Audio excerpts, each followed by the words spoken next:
11절 말씀. 저 여러분 교도갑니다. 그리스도께서 이미 육체의 고난을 받으셨으니 너희도 같은 마음으로 갑옷을 삼으라. 이는 육체의 고난을 받은 자는 죄를 그쳤음이니.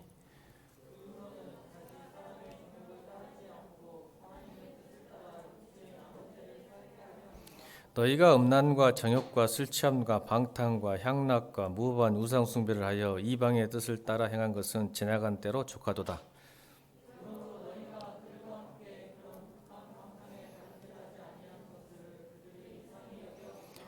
그들이 산자와 죽은 자를 심판하기로 예비하신 이에게 사실대로 거하리라.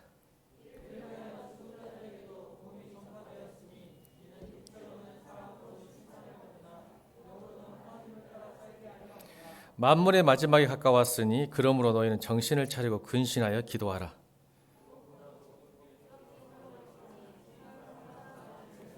서로 대접하기를 원망 없이 하고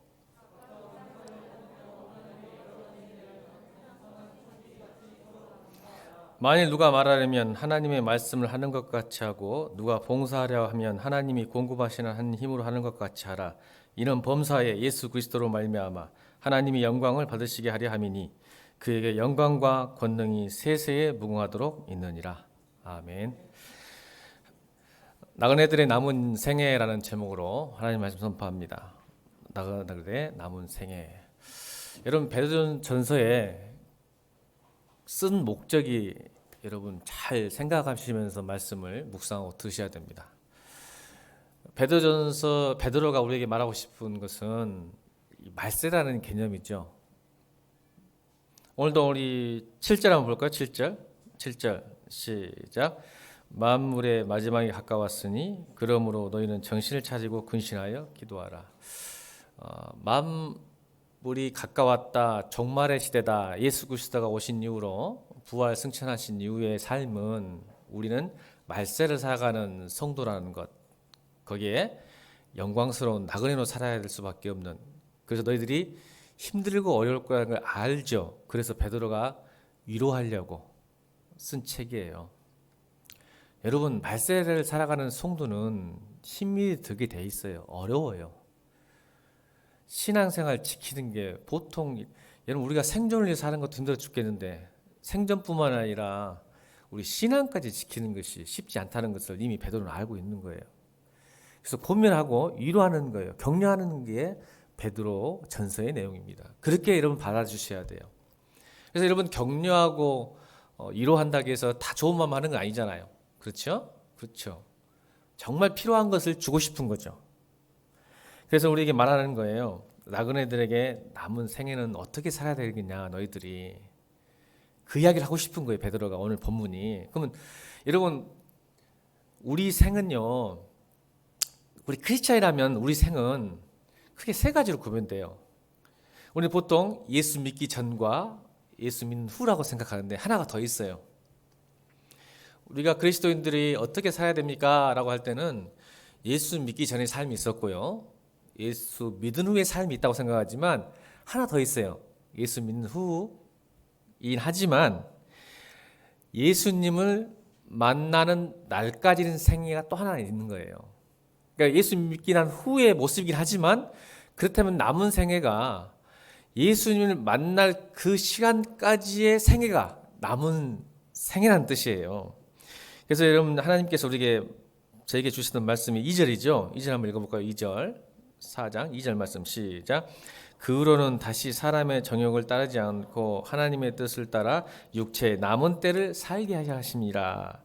육체의 남은 때는 그러니까 구원받은 이후의 삶은 결국 어떻게 가야 되냐? 말세를 향해서 주님을 다시 우리는 만나지 않았지만 주님을 만나는 그날까지의 생애, 육체의 남은 생애, 그걸 어떻게 살아야 되냐는 말이죠. 성경은 말세를 향해서 베드로는 말하고 싶은 거예요. 그래서 여러분 우리는 크게 우리의 남은 육체의 남은 시간, 주님 만날 시간까지 가기까지 어려운 장애물과 거침돌이 4가지가 있다.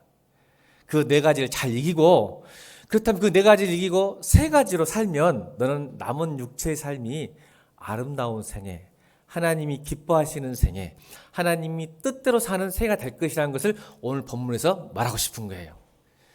네 가지 장애가 있지만 그것을 잘 이기고 세 가지 생을 살아라. 그 세 가지 생을 통해서 너는 아름다운 인생, 하나님이 기뻐하시는 인생, 하나님이 뜻대로 사는 인생일 것이다. 그러면 정말 살아가는 너희들이 결국은 행복할 것이다. 고난은 있지만 행복할 것이라고 베드로는 우리에게 강조하고 싶은 거예요. 여러분 우리는 시한부 인생이에요. 아멘입니까? 여러분들은 시한부 인생이라고 생각하지 않은 분들이 많아요. 예수 믿어도. 여러분 시한부 인생이에요. 죽어요 언제는. 이 죽음은 누구도 몰라요.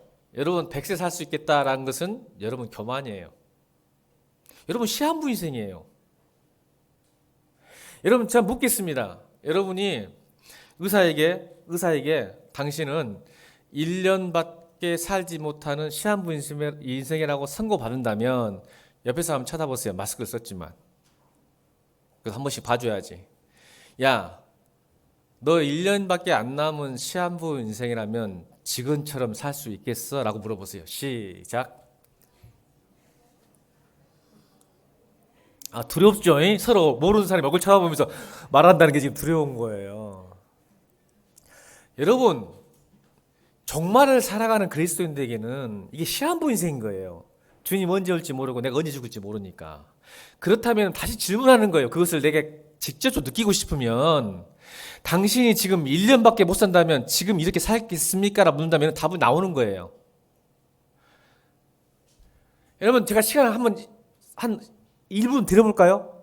설교 듣지 말고 생각해서 다시 1분 드릴게요. 이래야 네가 1년밖에 못 산대. 지금 이렇게 살 거냐? 그래 너는 참 똑똑한 사람이야. 왜 그렇게 사냐? 믿지? 100세 살 거라고. 오메? 그래요. 자 다시요. 1분 시간 드릴게요. 만약 1년밖에 못 산다면 여러분 지금 이렇게 살고 싶으시겠습니까? 지금? 여러분 제가 TV를 보다가 참 너무 좋은 다큐멘터리가 하나 딱 떴어요. 여러분 우주에 별이 어느 정도 많냐고 그 천문학자들한테 물어봤더니 지구에 있는 모래, 사막에 있는 모래, 바다에 있는 모래의 10배래요. 그러니까 이 말은 자기가 말하더라고. 개념이 없대요, 개념이. 우주에 있는 별이 숫자가 몇 개냐고 물어보니까 굳이 표현하자면 지구에 있는 사막이나 산에 있는 모래 알갱이 있죠. 바다에 있는 모래의 10배가 넘는다는 말 하는데 결국 이렇게 말해. 사실은 개념이 없는 거죠. 이렇게 이야기하다 천문학자들이. 근데 그 별도 생성이 있고 소멸이 있다고 하더라고요.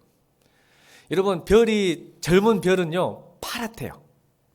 그리고 나이가 들면 하얘져요. 하얘지다가 약간 빨개지면서 검정색 되면 소멸한대요. 사라진대요.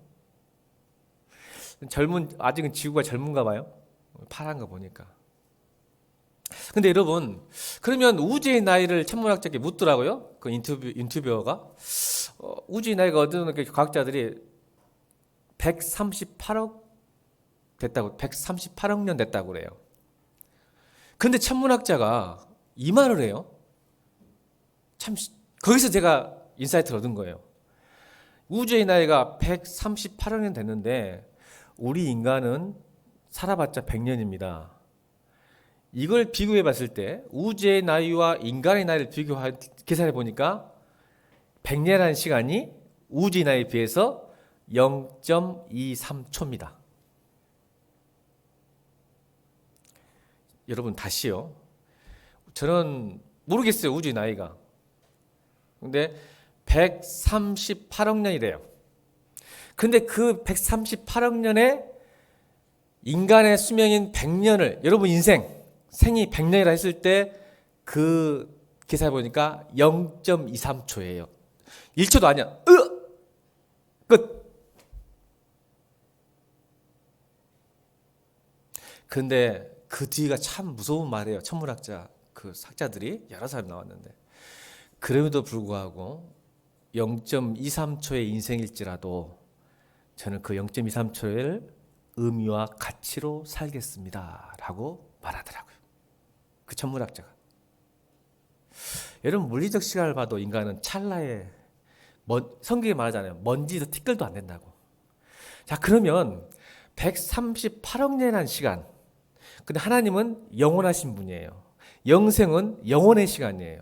구원받다는 것은 영원의 관점과 영원의 시간이 내 안에 들어왔다는 소리인데 지금 나는 어떻게 살고 있습니까? 찰나의 순간, 현재의 순간을 살아요. 베드로는 예수를 믿고 주님 날 따르라 해놓고 부르는 여전히 신앙을 갖고 있어도 그는 여전히 그의 포커스는 그의 중심은 현재에 있었습니다. 어떻게 하면 오늘보다 내일이 나을까? 내가 오늘 어떻게 해야 미래가 더 행복할까? 라는 생각으로 충만히 살았어요. 어떻게 하면 주님 곁에 있겠습니까?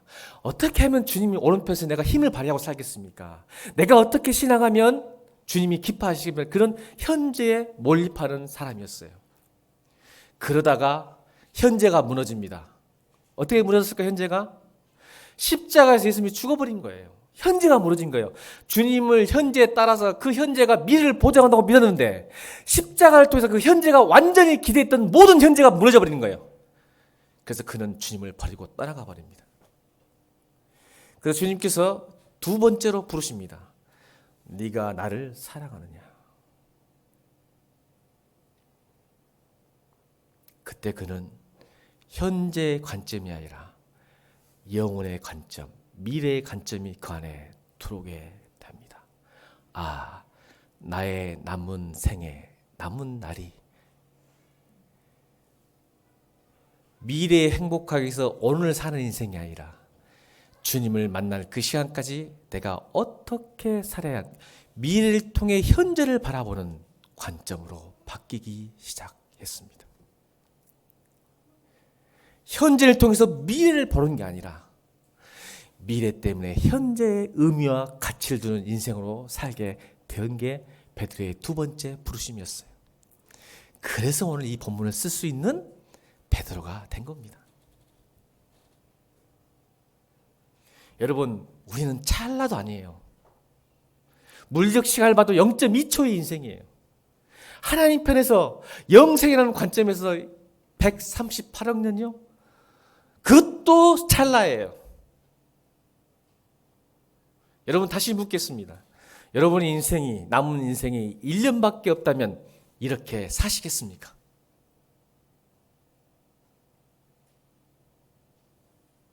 어느 누구도 이렇게 살 수 없습니다.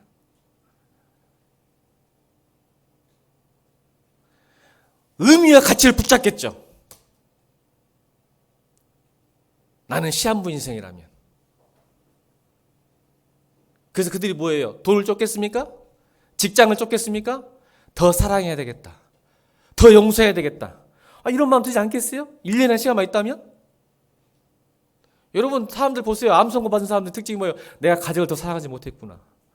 내가 그냥 너무 바쁘게 살았구나. 이렇게 생각하지 않겠어요, 여러분?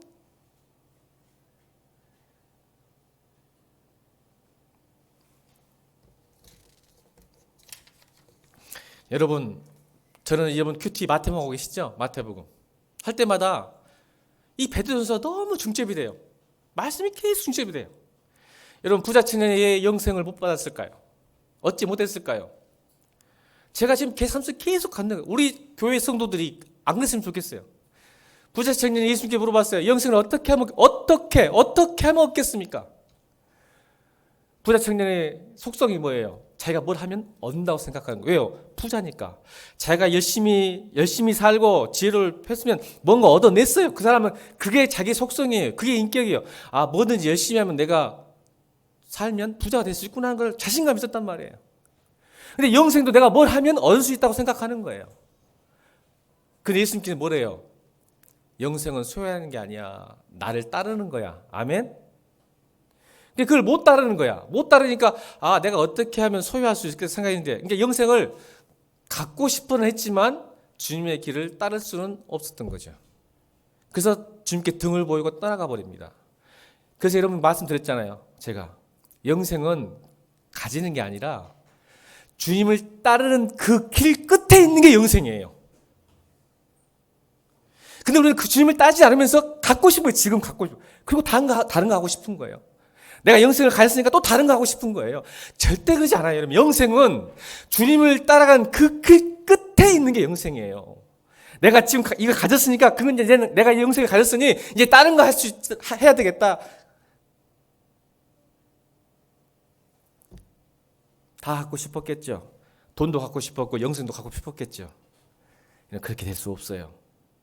여러분, 제가 돈을 지금 폄하하는 게 아니란 말이에요. 이해하시죠?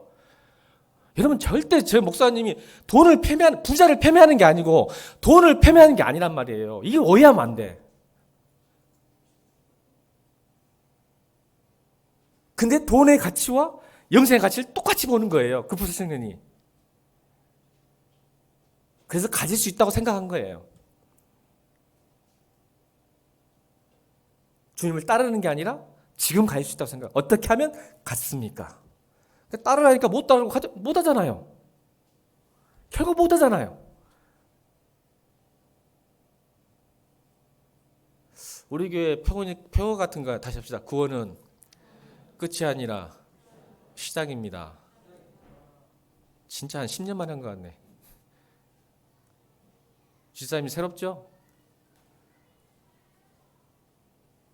근데 끝으로 생각하는 사람이 많아요. 교회 다니는 사람들이. 그러니까 그 다음에 난 구원 받았어. 그 다음에 이제 하고 싶은 거 해야지. 좀 여러분 고민하셔야 돼요. 고민하셔야 돼요. 여러분, 4가지. 이 남은 생을 방해하는, 주님의 뜻대로 살지 못하고 아름다운 생을 살지 못하는 4가지가 있는데 뭔가 볼까요? 첫 번째, 1절 보겠습니다. 1절 시작.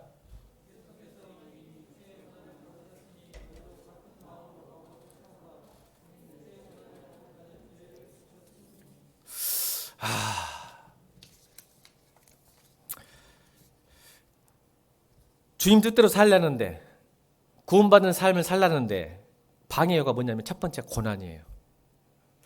여러분, 고난이 오면요 예수 믿는 게 쉽지 않아요. 맞죠? 우리 인정합시다. 예수 좀 잘 믿어보려는데 고난이 와버려. 다시 말할게요. 죄 때문에 오는 고난은 우리 취급하지 맙시다. 오늘 이 설교 시간에. 그건 당연히 받으셔야 돼요, 여러분. 죄 때문에 받는 고난은 받으셔야 되고, 부당한 고난, 제가 고난이 3개 있다고 했죠. 부당한 고난, 애매한 고난, 죄로 오는 고난. 이 2개. 아니, 뭔가 좀 해보려니까 고난이 와. 이게 예수님 뜻대로 못 살게 하는 요소예요. 힘들어요. 고난이 꼭 나쁜 건 아닌 것 같아요. 그렇죠? 저도 어려울 때 진짜 친구가 누구인지를 알게 한 것 같아요. 노는 친구와 진짜 친구를 구별하는 방법이 아니었어요. 내가 어려보면 알아요. 내가 힘들어 보면, 고난당하면요, 이게 술 먹는 친구인지 나를 정말 사랑하는 친구인지. 제가 신대원 1학년 때 그걸 알았어요. 제가 부당한 고난을 받았거든요. 신대원 1학년 때. 여러분, 저 신학교 못 다닐 뻔했어요. 여러분, 못 만날 뻔했어요. 목사로서. 이해를 못했어요. 하나님이 왜 신대원 보내놓고 저를 이런 고난으로 쳐 넣습니까?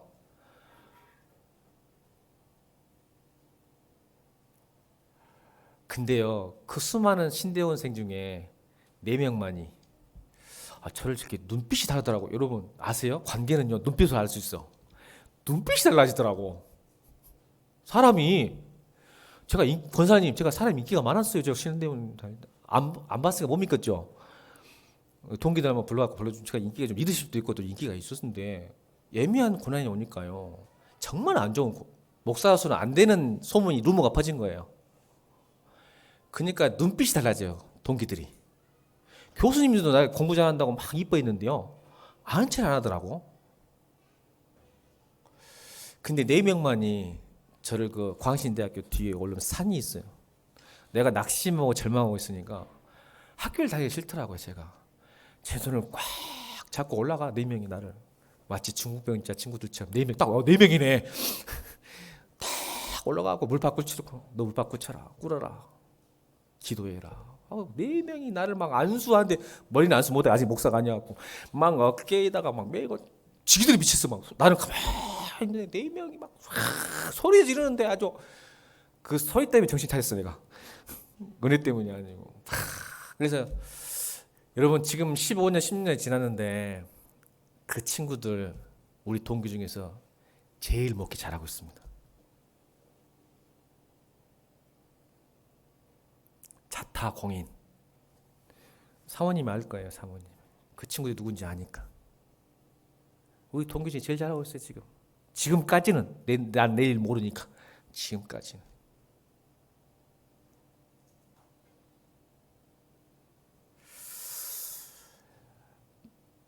저는 고난이 꼭 나쁜 거 생각하지 않아요. 그래서 뭐 어떤 목사님은 축복을 하는데 맞는 것 같아요. 또 하나는 진짜 신앙인지 가짜 신앙인지 고난 때문에 알거든요.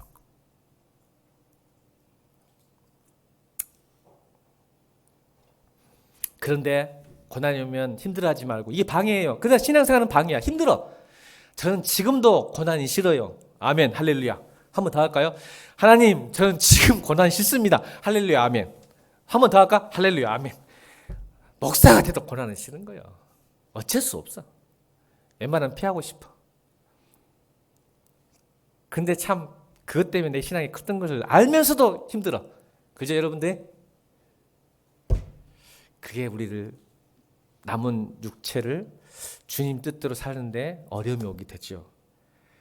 근데 본문은 뭐라고 하냐면 그 앞에 있어요. 뭐 때문이냐면 네가 참고 견디고 이겨내라. 뭐 때문에? 이미 그리스도께서 이미 육체의 고난을 받으셨으니 주님을 생각하라고 말이에요. 주님을 생각하라. 주님도 똑같이 너하고 애매하고 부당한 고난 받으셨다. 그러니까 그 마음, 그와 똑같은 마음으로 너희도 같은 마음, 주님의 같은 마음을 어쩌라? 갑옷을 삼아 마음의 갑옷을 삼아라고. 아멘. 여러분 갑옷이 뭐예요? 칼과 화살을 막아내잖아요. 마음의 상처와 고통을 막아내는 것은 주님의 마음, 같은 마음. 주님이 애매하고 부탁해 고난당했다. 그러니까 주님을, 그러니까 여러분 히브리서 주워 보세요. 주님을 생각하고 묵상하는 것이 우리에게 고난을 이기는 가장 큰 힘이에요. 주님도 고통당하실 분이 아닌데 고난받아. 우리도 마찬가지란 말이에요. 그러니 그것으로 네 마음의 갑옷을 삼아서 무너지지 말고 깨지지 마라. 그리고 고난을 받은 자는 죄를 그치게 된다. 좋은 점이에요. 고난받으면 죄를 그치게 돼. 그친다는 말은 죄를 완전히 끝나는 말이 아니에요. 여러분 오해하면 안 돼. 고난받아도 죄를 끊진 않아요. 뭐예요? 애쓰고 노력하고 죄를 컨트롤한다는 뜻이에요. 여러분 고난이 오면 우리는 죄를 컨트롤합니다. 저는 여러분 오히려 모든 성경의 인물들이 고난 때문에 우리는 사람 안 바꿔요. 승리하고 영광 받고 잘 나갔을 때 다 무너져요. 아멘이죠? 오히려 고난은 우리 죄를 제어하는데 죄를 다스리는데 굉장히 중요한 요소예요. 그러니까 고난 나쁘게만 생각하지 말고 나의 죄를 다스리는 데 쓸 수 있고 견뎌내라. 이 말을 하고 있는 거예요. 두 번째 우리 인생이 주님 뜻대로 살지 못하는 인생이 왜 방해 요소가 두 번째 볼까요? 2절 읽겠습니다. 2절 시작.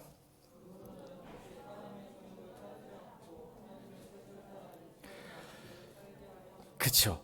여러분 이게 두 번째는 정욕이에요. 이걸 이제 죄로 표현했죠. 1절은 죄, 2절은 정욕. 그래서 그 정욕이 무엇인가 3절에 나와요. 이게 우리를 방해해요. 죄가 우리를 방해해요. 그것을 이제 2절에서는 정욕이라고 표현하고 그 정욕을 점점점 죄가 뭐냐 하니 죄가 뭔지 아니? 정욕이야. 네 욕망이야. 그 욕망이 뭔지 아니? 3절 읽겠습니다. 3절. 3절 시작.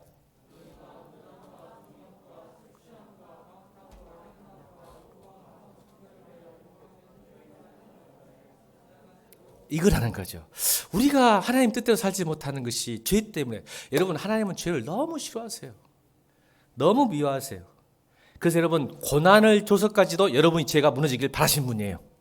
아멘 하세요. 하나님은 죄를 왜요? 죄는 우리를 무너뜨리고 망가뜨려요. 그러니까 주님은 우리를 고난을 줘서까지도 여러분 우리 부모가 자녀들 왜 혼내고 때리기도 하고 협박도 하고 소리를 지릅니까? 그렇게 아니면 얘가 망가질 것 같으니까. 그렇게 줘서라도 얘가 올바른 길을 가기 위해서 주님이 그만큼 싫은 거예요. 고난을 줘서까지도 너의 죄를 무너뜨리기 원하시는 거예요. 그래서 여러분, 주님이 얼마나 싫어했을까요? 우리 죄를 이거예요. 자기의 가장 사랑하는 독생자 예수 그리스도를, 아들을 죽이기까지 그 죄를 해결하고 싶으신 거예요. 죄가 너무 여러분 안 좋으니까. 그래서 자기의 아들까지 죽여서까지 여러분 죄를 해결하고 싶으신 거예요. 이 죄가 우리의 남은 인생을 망가뜨려요. 구원 받아도. 제가 시간이 없으니까 뭐 음란, 정욕, 술 취함, 방탕, 향락, 우상 숭배 이걸 이야기하고 싶진 않아요. 자, 근데 이게 또 대조되죠. 딱 3절에 보세요. 이방인의 뜻대로 사는 것이 죄예요. 3절에 나오잖아요. 결론은 얘잖아. 예수 안 믿는 사람의 스타일대로 사는 게 죄예요. 이방인의 뜻대로 행하는 것이 지나간 때. 여러분 지나갔죠? 예수 믿기 전에 삶이에요. 지나간 때야. 근데 그 지나간 때는 이방인의 뜻대로 사는 거예요. 이 말은 정욕대로 사는 인생이었고 죄가 이끄는 삶이었어요. 근데 예수 믿고 난 후는 뭐예요? 이제 하나님 뜻대로 사는 인생. 2절 육체의 남은 때를 하나님 뜻에 따라, 2절 하나님의 뜻을 따라 육체의 남은 때를 살게 하라는 거예요. 이 구원받는 우리 목적이에요. 이 죄 때문에 교회 안에서도 예수 믿어도 하나님 나라를 못 누리는 거야. 예수를 믿어도 죄가 충만하니까. 이게 예수 믿어도 죄가 없다는 게 아니잖아요. 죄를 컨트롤 못해서 문제가 생기는 거니까. 그러니까 여러분 이거예요. 우리의 구원의 감격과 하나님 나라의 기쁨과 평안이 없냐면 여러분 이미 갖고 있는데 죄가 그것을 망가뜨려 버리니까 그러는 거야. 이게 교회를 다녀도 교회 안에 속해서도 우리는 하나님 나라를 누리지 못하는 거예요. 죄가 망가뜨리니까. 왜? 우리는 완전히 아직 의인이 안 된 거니까. 그래서 여러분 죄를 컨트롤하고 죄를 통제해야 돼요. 아멘. 하나님 나라가 없는 게 아니라 내가 소멸시킨 거야. 죄가. 왜? 죄와 하나님 나라는 함께 있을 수가 없어. 미안하지만. 죄도 죄의 쾌락을 누리고 하나님의 평강과 기쁨을 누리는 거 안 됩니다. 둘 중에 하나만 있는 거예요. 죄의 쾌락을 누리든 하나님 나라의 기쁨을 누리든. 근데 우리 욕심이 많아서 두 개를 다 가지려고 하지. 세 번째 우리를 힘들게 하고 하나님 뜻대로 살지 못한 건 세 번째 볼까요? 세 번째 바로 선택이에요. 이방인의 뜻과 내 욕심의 그 욕망의 뜻과 하나님의 뜻과는 항상 부딪히죠. 그렇죠? 이게 세 번째예요. 뜻. 저는 그 선택이라고 그래요. 선택. 여러분 지난 주일날 제가 여러분 선한 양심 설교할 때 양심의 영적 건강 진단을 매일 하라고 했잖아요. 우리 선한 양심도 타락하시고 변질할 수 있다고. 죄 때문에. 그래서 여러분 우리가 힘든 것은 선택의 부분이에요. 선택할 때 내 욕심을 따를 것인지 하나님을 따를 것인지는 굉장히 어려운 문제예요. 사실은. 맞죠? 그래서 힘든 거예요. 여러분. 그래서 주님께서 말씀하셨죠. 야, 나를 따라오려거든 뭐부터 하라고요? 이게 제자도의 기초입니다. 주님을 나를 따라오려거든. 제자도가 이 제자도의 끝은 아니라 시작이에요. 시작점, 출발점. 나를 따라오려거든 자기를 부인해라. 이게 나의 욕망과 정욕의 뜻을 부인하는 거예요. 그래야 네가 따라올 수 있다. 이 선택이 너무 어려워요. 그래서 여러분 이 베드로전서만 얘기할게요. 우리에게 자유를 주셨어요. 아멘. 근데 이 자유를 어떻게 하라겠죠? 여러분의 죄와 악을 가리우는 데 쓰지 마라. 여러분 악을 행할 수 있는 자유도 있고 선을 행할 수 있는 자유도 있어요 없어요? 있습니다. 근데 성경은 베드로전서는 그 악을 이거예요. 결론은 하나님이 주신 자유는 무엇으로부터 무엇으로부터 자유가 따라합시다. 이게 중요합니다. 이거 기억해야 돼요. 하나님 주신 자유는 이게 예수 믿고 자유 얻었다고 해가지고 이게 이제 나중에 이 자유가 방탕이 되거든요. 자유 있어요, 여러분. 사도 바울도 바울이 있어. 여러분 사도 바울이 우상제물을 먹을 수 있었어요, 없었어요? 있어요. 자유가 있다. 목사님 술 먹을 수 있어요, 없어요? 권사님, 국정목사 술 먹을 수 있어요, 없어요? 누구란 소리예요? 그래서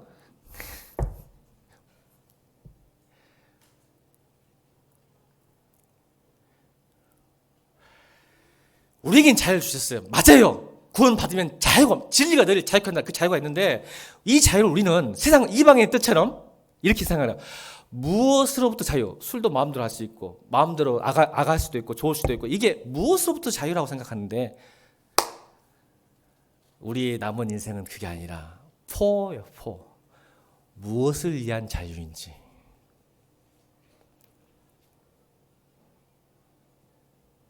그게 예수 믿는 증거예요. 무엇으로부터의 자유가 아니라 이 자유가 무엇을 위한 자유인지를 아는 거예요. 그래서 성경은 자꾸 네가 악도 행할 수 있고 선도 행하지만 악 행하지 마라. 무엇을 위한 자유인지 아니? 가능한 한 힘들어도 선을 행해라. 선한 양심으로 선을 행하고 악을 악으로 갚지 말고 축복을 주는 인생 살아라. 그 자유를 저주하는 인생이 아니라 축복하는 인생을 살아라. 무엇을 위한 자유인지 깨달아라. 베드로전서 계속 이야기하는 선한 양심, 선한 행동 계속 이야기하는 거예요. 그게 구원받은 삶. 이 남은 생애 아름다운 생애예요. 우리 크리스찬들의 남은 생애가 이렇게 돼야 된다는 거죠. 네가 자유를 얻었으니 방종하고 방탕하는 게 아니라 하나님 뜻을 위하여, 하나님 나라를 위하여, 영광을 위하여 그렇게 살아라. 그게 아름다운 생애다. 시한부에서 살아가는 말세를 살아가는 성도의 모습이라고 말해요. 네 번째 우리를 방해하고 힘들게 하는 게 뭐냐면 이 선택이 어려워요. 그래서 늘 아까 우리 김태환 집사님 기도하더라고. 우리 지난주 유대호 집사님도 기도할 때 감동받았는데 우리 집사님들 열심히 기도 준비한가 봐. 막 뒤에서 감동이 와. 아침에 말씀으로 시작하고 기도 시작하는 거. 여러분 우리 하나님의 약속 앞에 안 하려고 했는데 오늘 김태환 집사님 기도 때문에 해야 되겠는데 제가 이걸 안 하려고 했는데 지금 계속 제 안에 품고 있는데 사실 지금 설교도 준비 안 했어요 거기에. 근데 갑자기 안 하면 안 될 것 같아. 막 속이 터질 것 같아. 제가요 한번 창피한 이야기 해볼게요. 집에 가서 피곤하고 힘드니까 TV 보다가 또 이제 누워요. 잠 올 때까지. 그러다가 여러분 누우면 뭐 할까요? 국정 목사는 주님 묵상할까요? 고맙다 하민아 그렇게 봐줘서. 아니요. 핸드폰 봐요. 누워서. 그러다가 핸드폰에 얼굴을 가격당했어요. 웃는 사람은 나하고 다 똑같은 경험 있는 사람이야. 누가 핸드폰 보다가 졸리니까 스윙이 풀려서 핸드폰이 때려본 거야. 얼마나 아프든지. 다행히 안경이 안 깨지고 주여 감사합니다 했는데 그리고 깨달았어요 제가. 여러분 눈 뜨면 뭐부터 찾으십니까 여러분? 눈 뜨시면 뭐부터 찾으십니까? 이래한테 물어봐야지 막둥이. 이래는 눈 뜨면 뭐부터 엄마 찾니? 오이씨 엄마 찾아야지. 나이가 그런 게 아니다. 그런 나이가 아니. 눈 뜨면 뭐부터 찾냐?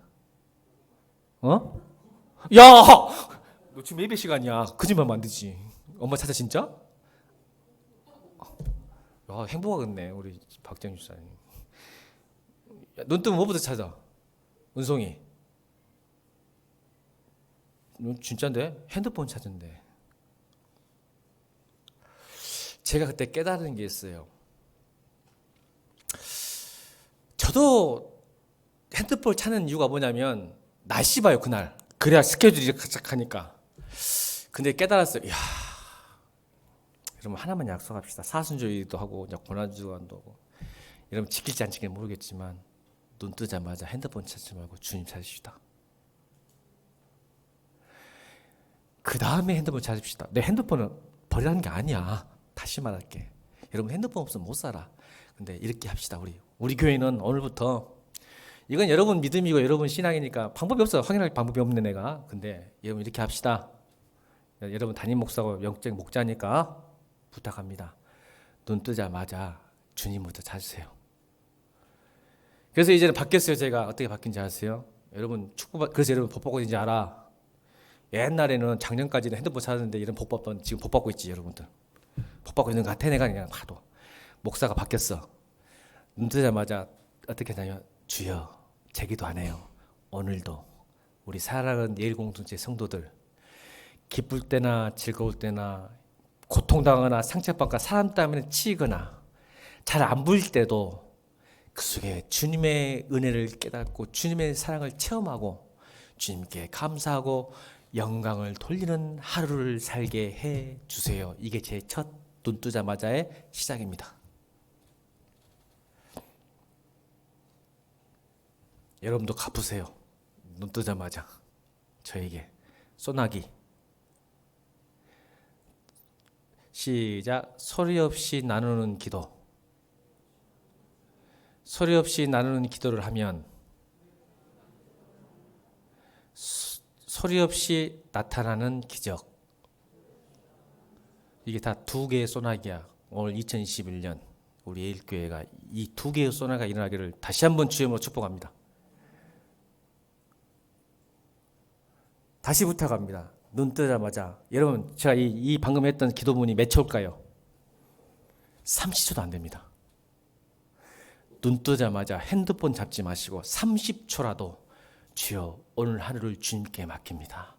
나를 인도하여 주시옵소서. 이게 주님의 뜻을 살아가는 첫 번째 걸음 아닐까요?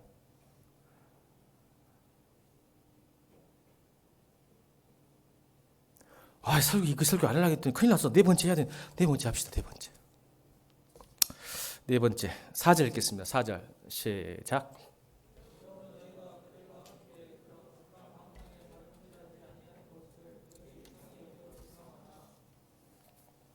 네 번째 우리의 아름다운 생애를 살기 위해서 방해물이 뭐냐면 비방이에요. 비방. 여러분, 하나님 뜻대로 살면 어려운 일이 있을까요? 없을까요?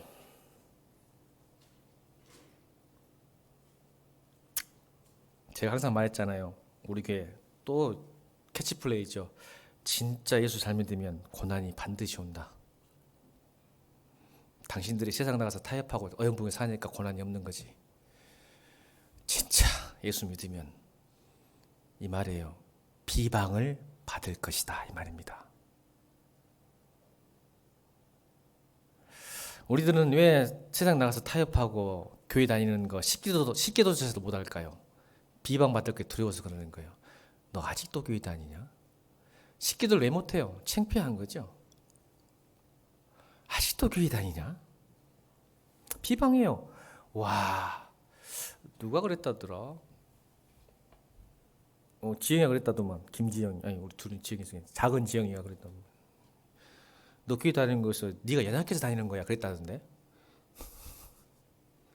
네가 연약해서 힘없어서 신을 믿냐? 니를 믿어야지. 그런 비방 당하지 않겠어요, 여러분? 이 코로나 시대 아직도 예배 드리냐? 아직도 교회 가냐? 다시 4절 읽게요. 이러므로 너희가 그들과 함께 그런 극한 방탕에 다름질하지 아니할 것을 그들이 이상히 여긴다 했어요. 그러니까 여러분, 세상 사람 우리를 볼 때 낯선 거야. 여러분, 교회는요, 여러분이 익숙하지 않아야 돼요. 세상에 통하는 방법이 교회에서는 안 통해야 되고, 세상에 통하지 않는 것이 교회에서는 통해야 돼요. 건강한 교회는 낯설어야 돼요. 익숙치 않아야 돼요. 근데 세상이나 교회가 세상 속에 내가 살 때나 교회에 살 때나 그게 익숙해졌다면 이건 문제가 있는 거야. 세상의 방식이 교회에서는 안 통해야 될 때가 있어요. 여러분, 세상 사람들이 우리 보게 돼 낯설어야 돼. 어떻게 저렇게 살지? 저 바보들 아니야? 멍청한 거 아니야? 저렇게 상처 주는 말하고 저렇게 힘들게 했는데도 웃고 앉아있네. 나 같으면 진짜 소리 지르고 때려치고 할 것 같은데 쟤는 왜 이렇게 힘든 것 같은데 얼굴에 미소가 떨어지지 않을까? 왜 저렇게 평안할까라는 낯설음이 있어야죠. 그게 똑같아. 같이 화내. 같은 걸 두려워해. 같이 화내. 같은 걸 기뻐해. 자, 다시요. 이방인들과 내가 같은 걸 기뻐하고 같은 걸 짜증내고 같은 걸 두려워하고 같은 걸 근심해. 나왔잖아. 지난 에베소전서에. 그러니까 낯설지가 않아. 예수 믿는 사람들이. 나하고 똑같네. 다시요. 같은 걸 기뻐해. 같은 걸 싫어해. 같은 걸 두려워해, 같은 걸 근심을 해. 낯설지가 않아. 이 사람들이 예수 믿는다는데. 근데 이거 낯설어야 돼. 아니, 지들이 좋아하는 거는 안 좋아해. 예수 믿는 사람이. 저 사람들이 힘든데 저 사람은 안 힘들어. 저 사람들이 싫어하는 것을 내가 좋아해. 그러니까 이 사람들이 화가 나는 거야. 자기들이 방탕한데 같이 방탕 안 하거든. 같이 뒷담을 했는데 뒷담 안 하거든. 같이 악으로 갚아줘야 하는데 안 갚거든. 화가 나는 거야. 여러분 아시죠? 그래서 힘들지. 여러분 같이 옆에서, 여러분 제가 고등학교 때 친구들이 왜 같이 담배 피우는지 아죠? 같이 안 피면 왕따야. 군대에서도 할 일 없으니까 담배 펴줘야 되고 뭐 해줘야 되고 해야 그런 것 때문에. 여러분 술 먹을 때도 옛날 요즘 안 그런다는데 우리 때는 같이 술 안 먹으면 공감이 안 가나 봐. 같은 편이 아니라고 생각해. 난 이해가 안 돼서 죽겠어. 지금은 안 그래도 너무 다행이에요. 우리 때는 회식 갔어요. 내가 같이 술자리고 야야 술 들고 막 같이 춤추고 하지 않으면 다른 세계 사는 사람이야. 그래서 막 비방하는 거야. 너만 예수 믿냐? 내 친척도, 그때는 내가 집사니까, 야 내가 아는 형도 목사인데 술 먹더라. 너도 먹어라. 아니 얼마나 그 만소이든지 몰라. 너만 왜 그러냐? 내가 아는 집사 장로도 술 먹고 장로도 막 계집들하고 다니더라. 너는 왜 그냐? 여러분 그 말 듣겠어 안 듣겠어 여러분? 근데 여러분 그게 쉬운 게 아니야. 거룩한 왕따에 각오를 해야 돼. 왕따도 두 종류가 있어. 왕따가 뭐라겠어? 여러분 우리 집사님들 좀 물어요. 김남일 집사님, 제가 왕따를 뭐 어떻게 했어요? 저 김남일 집사님 청년 때 목사님 우리 왕따 됩시다 했지 설교할 때. 왕따가 뭐라겠어? 그래 역시 왕을 따르는 사람들이 왕따야.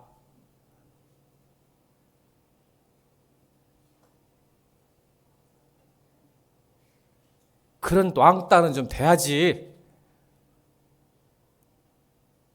비방이 온단 말이야. 못 견뎌. 같이 어울리고 싶고 같이 친하고 싶고 너하고도 다르지 않는 것을 보여주고 싶어서 그 비방에 못 건네지. 여러분 철로역정 중에 온순이란, 이래야 목사님 약속 하나 할래? 집에 가. 철로역정 읽었지? 너 읽었다 했잖아 저번에.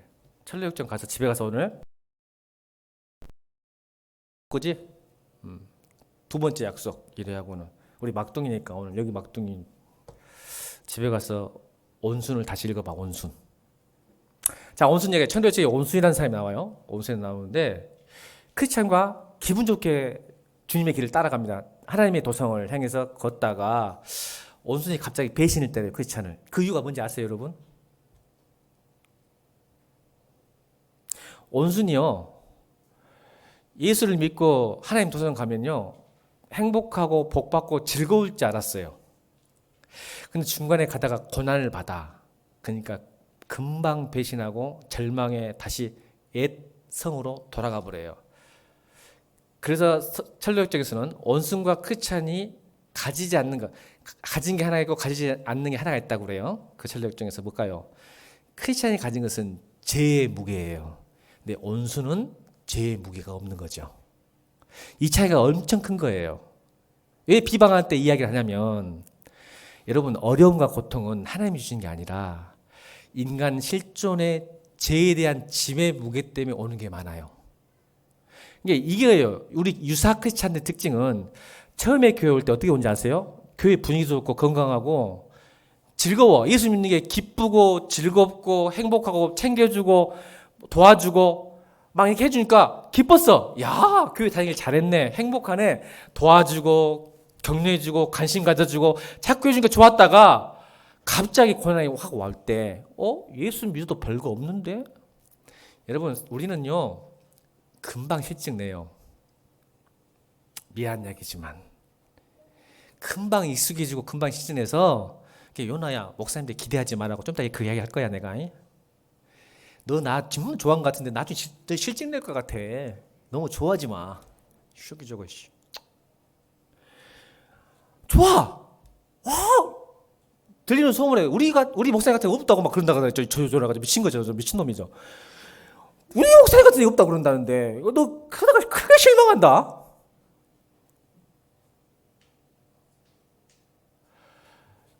그게 오잖아요. 그러면 이 유사 그리스도인들이 공동체 실망? 하나님께 실망을 해. 죄의 짐의 무게가 없는 거야. 그렇지 않은? 알아. 그 죄의 고통의 문제가 뭔지를 알고 가는 거야. 자기 십자가. 나를 따라오든 자기를 보고 자기 십자가를 주는데 온수는 자기 십자가 없어. 그냥 자기 행복을 위해서 교회를 다닌 거야. 고통이 오는 순간 던져버려. 공동체고 뭐고 교회도 뭐고 하나님을 버려버린 거야. 이게 온순이야. 비방을 받고 내가 어려움을 당하잖아요. 많은 크리스찬들이 돌아섭니다. 여러분 잘 믿으면 비방이 와요. 잘 견디시기 바랍니다. 이기시기 바랍니다.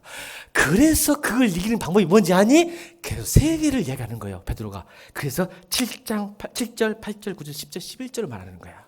자, 7절 읽겠습니다. 7절 시작.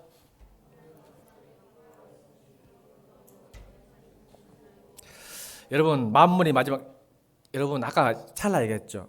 반드시 우리가 인생을 접을 때가 있다는 거예요. 만물이 끝났다. 여러분 마태복음 24장 25장에 이 말을 지금 계속하고 있어요. 여러분 지금 하고 있는 마태복음이 24장 25장이 세 가지 비유를 통해서 오늘 7절 만물이 마지막에 가까웠으니 그리고 너희는 정신 차리란 말을 마태복음 24장 25장 뭐예요? 깨어있으라 라고 표현한 거예요. 정신 차리라, 깨어있으라 이 말이 마태복음 24장 25장이 뭐예요? 25장이 뭐야? 말세 때를 얘기하는 거잖아. 지금도 말하는 거야. 깨어있어, 정신 차려. 근데 뭐예요? 기도하라고 하는 거야. 24장 내용과 25장 이 세 가지 비유가 뭐야? 포도나무의 비유. 그죠? 열매. 포도나무 열매를 보고 안다. 나중에. 지금은 모르겠지만 말세 때는 이게 네가 말세를 어떻게 준비하냐 열매로 드러나는 거예요. 그래서 뭐예요? 자꾸 사람을 동물을 때리고 술 처먹으면서 준비를 안 해. 나 구원 받았으니까 내 맘대로 살란다. 친구들하고 친구를 괴롭히고 술을 먹고 나 장가도 가야 되고 먹고 마시는 문제에 자꾸 현재 먹고 마시는 보고 즐기는 쾌락 문제에 집중하다가 딱 때가 되니까 열매 보니까 없어. 아웃. 그 다음에 뭐예요? 열처녀의 비유. 게을러 빠져갖고 준비도 하고 있다가 언제 올지 신랑이 더디옴으로 깨어있지 못하고 대강대강 사는 거야. 아, 이제 언제 오실지 모르게 그냥 놀자, 지금 놀자 하다가 갑자기 주님 갑자기 오세요, 여러분. 때와 시기는 여러분 몰라. 때와 시기에 아는 건 무조건 나쁜 놈이야. 거의 선지자야. 때와 시기는 모른다겠어. 근데 갑자기 오신다겠어.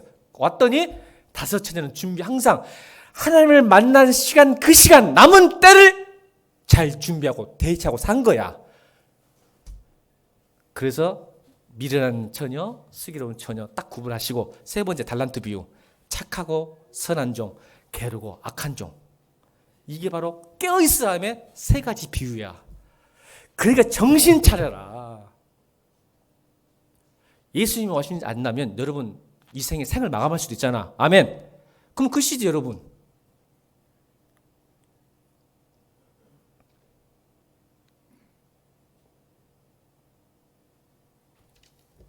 기도해라.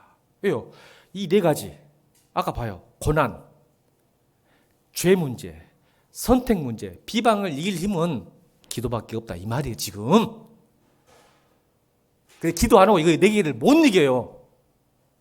저 이야기 해볼까요? 우리 그냥 결론부터 봅시다. 11절 시작. 만일 누가 말하려면 하나님의 말씀을 하는 것 같이 하고 누가 봉사하려면 하나님이 공급하신 힘으로 하는 것 같이 하라. 이는 범사 예수 그리스도 말미암아 하나님의 영광을 받게 하셔야 함이니 그의 영광. 저는요. 저도 오늘 또 흑역사를 또 해야 돼요. 저 목사가 경건하지 별로 안 해요. 보세요. 내가 정신 차려 기도하자면 내가 얼마나 위선자 바리새인인지 제가 오픈할게요. 우리 집 청년들, 집 청년들 말고 집사님들 청년 때 수없이 강조한 게 뭐냐면 나는 개척에서 수에 연연하지 않는다. 멋있잖아요? 권사님 저 멋있죠? 목사가 되고 수에 연연 안 하는데. 경훈아 멋있지? 대기한테 물어볼까? 멋있지 목사님이 수에 연연하는 게 수에 연연하지 않는데 나는 하나님이 한 영혼을 위해서 내가 개척했고 그래서 내 청빙 안 받고 개척했고 한 영혼을 하겠다. 이렇게 가르치고 기도 열심히 합니다. 그날 주일날 딱 오잖아요. 주일날. 딱 주일날 왔는데 설교하려고 딱 와서 보니까 김남준이 안 와, 박아랑이 안 와, 안 왔어. 속에서 부글부글 끓어옵니다. 김태환이도 안 와. 원룸이 안 오고 있어. 속에서 부글부글 끓으면 권사님, 유집사님, 지금 내 말했던 그 수와 그게 맞아요, 안 맞아? 가짜지 내가. 부글부글 끓는다니까? 여러분 내가 안 들켰을 뿐이지 속에서 지금은 좀 덜해 지영아. 와 그래도 안 와도 서운해. 아직 남았어. 이걸 발견하고요. 여러분 제가 기도 안 하면요 사건 되는 거예요. 설교도 안 해서 거짓말하는 거야. 정신 차려. 또 하나 가르쳐주고 제가 얼마나 나쁜 사람이지? 저는 청년 때부터 목사님이 헌금 설교하면 그렇게 싫었어. 맨 부흥회하면 헌금을 하고 막 이게 예수냐 이게 교회냐 막 얼마나 내가 불의에 강한 사람인지 아세요 제가? 우리 집사람 알아요. 아주 성격이 목사님 부흥회하면 뭐 하면 설교 헌금 부흥 강사도 마지막은 헌금이요. 짜증나가지고 무슨 교회가 이런다고 막 그러고 있는데 내가 목사 되니까 무슨 생각이냐면 난 절대 헌금 설교 안 할 거야. 권사님 잘 알아주소. 지금 남았나 봐. 왜? 쿨하고 싶고 멋진 목사 되고 싶었거든요. 그러다가 신대원 사망회 때 깨졌어요. 여러분 이방인의 뜻, 헌금 설교와 하나님 뜻과 성경 보세요. 내 정욕으로 여러분들한테 청년들한테 존경받고 싶은 거야. 인정받고 싶은 거지. 우리 목사님 수요 연을 안에 헌금 이야기 하니까 참 멋있는 목사. 그 소리 듣고 싶어. 내 욕망이 숨어져 있는 거야. 그러다가 여러분 설교 시간에 공개 회개했어요. 여러분 헌금은요 하나님의 축복의 통로예요. 다시 얘기할게요. 헌금은 하나님의 축복 통로입니다. 제가 멋있어 보려고 안 했어. 여러분 복을 막는 거예요. 기억나죠 우리 지사님들? 제가 공개 회개한 거.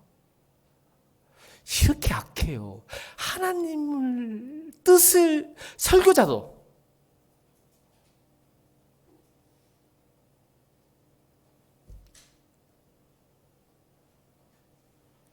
그러니까 뭐예요? 여러분 봉사, 사랑하라 이 말이요. 처음에는 그렇게 시작하지 않아요. 자 우리 봅시다. 8절 9절 8절 9절 시작. 무엇보다도 뜨겁게 서로 사랑할지니 사랑은 허다한 죄를 덮느니라. 서로 대접하기를 원망하지 마. 여러분 서로 사랑하잖아. 두 번째예요. 아름다운 생은 뜨겁게 사랑하는 거예요. 정신 차리고 기도하는 것과 서로 뜨겁게 사랑하는 것이 하나님이 뜻이고 우리가 아름다운 남은 생을 살아가는 거예요. 근데 여러분 이 뜨겁게 사랑한다는 의미가 뭔지 아세요? 오해가 있더라고요. 청년들 시간이 너무 죄송해요. 하고 싶은 게 너무 많아요. 청년들 외로워서 절대 결혼하면 안 됩니다. 큰일 납니다.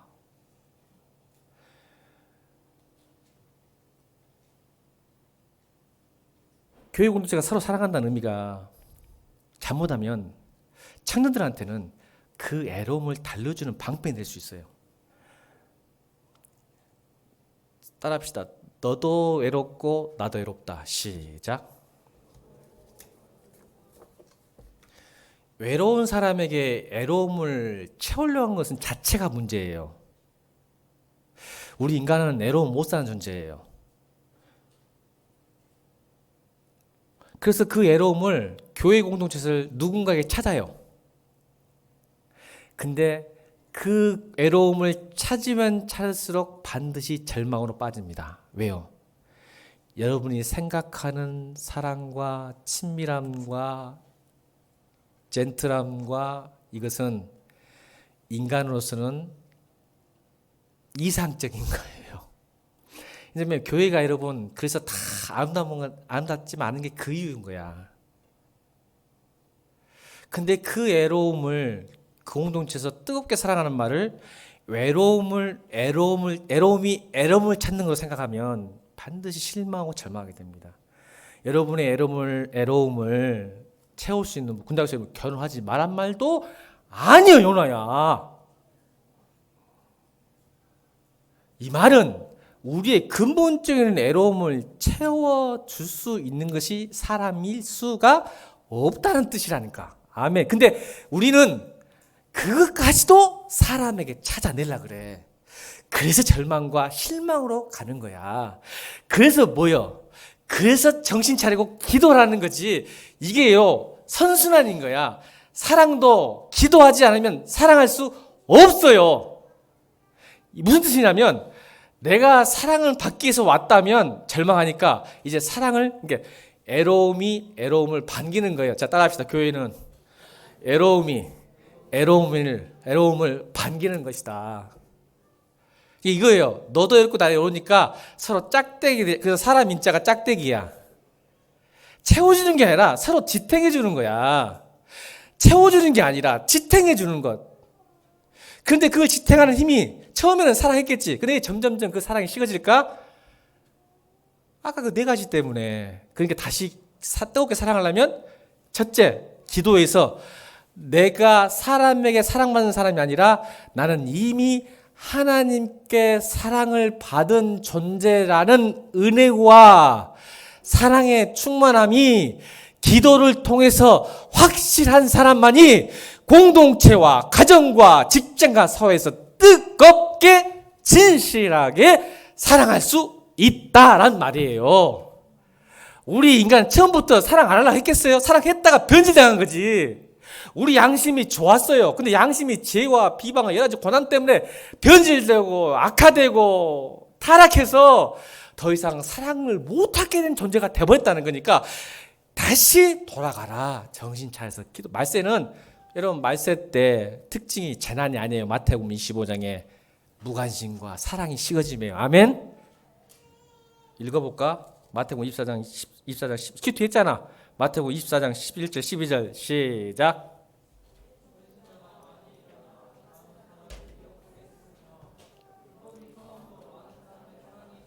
이게 말세야. 사랑이 식었다는 말은 사랑만 받고 싶은 거야. 다른 사람의 무관심과 나만 관심이 있는 거야. 다른 사랑에 받는다면 무관심인 거 알잖아. 그러니까 관심이 나에게만 있지 다른 사람에 관심이 없어. 그러니까 사랑만 받기만, 사랑이 식었다는 의미는 사랑이 없다는 뜻이 아니라 나는 받고 싶고 주기 싫은 거야. 이게 말세라고.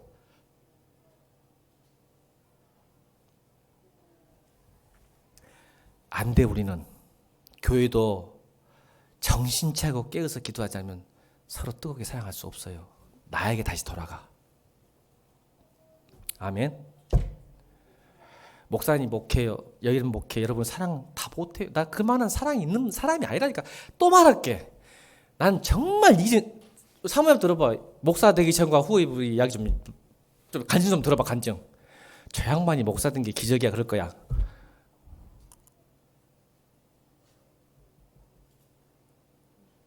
내가 정신 차리고 기도 안 하면 목회 못해. 여러분 사랑 못해. 미안한 이야기지만. 유언만 이야기하네. 나 딴 사람 하자. 지영아, 나 성경 공부하기 싫어. 내가 성경 공부에 환장한 사람 같아?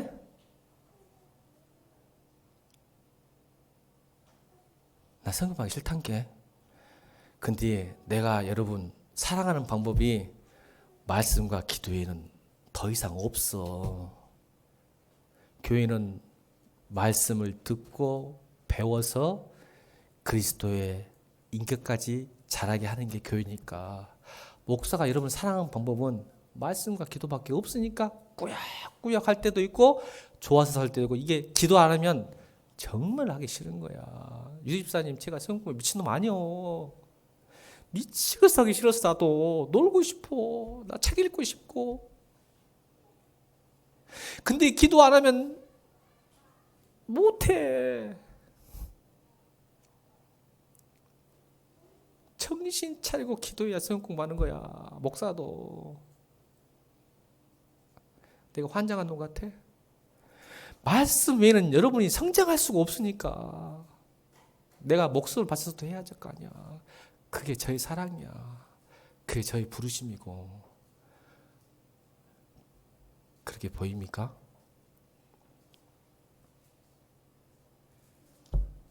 정신 차리고 기도해라. 정문아. 말씀으로 안 되면 끝나는 거다. 교회는. 아멘.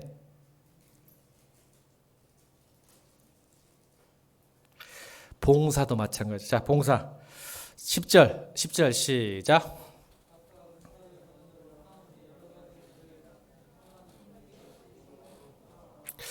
자, 보세요. 세 가지 설명. 제가 시간 좀 세 가지 보세요. 첫 번째는 기도하는 것, 사랑하는 것, 봉사가 계속 돌아가야 돼요. 봉사도 처음에 보세요. 누가 봉사를 할 때 자기를 위해서 봉사하겠어요? 안 그래요. 여러분이 참 믿음이 있고 은혜 받으니까 봉사해요. 근데 그 봉사가 변질돼요. 이게 문제라는 거야.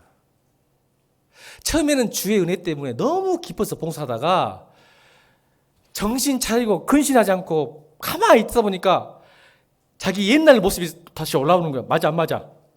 오늘 집사님들 그래, 안 그래? 처음에 기분 좋았다가 기분 좋게 사랑하면서 내가 사랑하니까 봉사하지. 맞죠? 내가 사랑하니까 봉사하지. 사랑 안 하면 봉사하겠어요? 공동체를 향해서? 근데 이 봉사가 변질돼 버려. 어떻게? 보세요.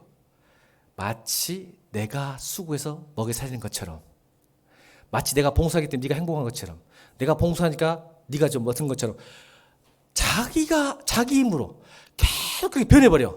그러니까 성경이 뭐라게? 하나님 말씀, 누가 말하려면 하나님 말씀하는 것처럼, 누가 봉사를 하면 하나님이 공급하시는 힘으로, 이게 안 되니까 타락하는 거야. 그래서 번아웃 때 교회 봉사, 그러니까 교회 봉사 안 하려고 그래 여러분들이. 그러니까 다시 돌아가. 정신 차리고 깨어서 기도해. 그래야 봉사도 할 수 있는 거야. 네 힘으로 안 된 거 알잖아. 여러분이 힘해봐. 죽을 맛이. 아까 말했잖아. 목사님 성경 공부도 봉사요. 아멘? 내 힘으로 하면 죽을 맛이에요, 여러분. 근데 하나님이 주신 공급으로 하면 행복하고 기쁘고 열매를 보는 거예요.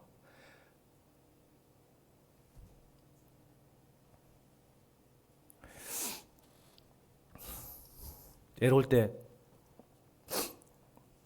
사람에게 외로움 찾는 거 아니야. 아멘. 하나님께 사랑을 받는다는 그 충만함이 있으면요, 사랑도 할 수 있고 봉사도 할 수 있어요. 아멘. 그래서 여러분, 이걸 보고 저는 자발적 고독으로 들어가야 돼요. 외로움으로. 이게 고독의 영성이라 그래요. 기독교 영성 중에 고독의 영성인 사람은 항상 외로워. 돈을 갖다 주고 사람을 100사람을 갖다 줘 외로워. 그래서 자발적인 고독의 영성을 하나님과 1대1로 만나는 사람만이 그 외로움을 극복하는 거야. 이기는 거야.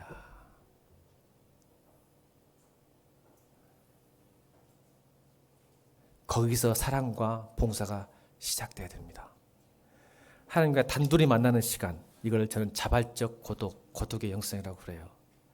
만나셔서 하나님이 여러분을 얼마나 사랑하시는지를 마음껏 누리시길 바랍니다. 찬양하시면서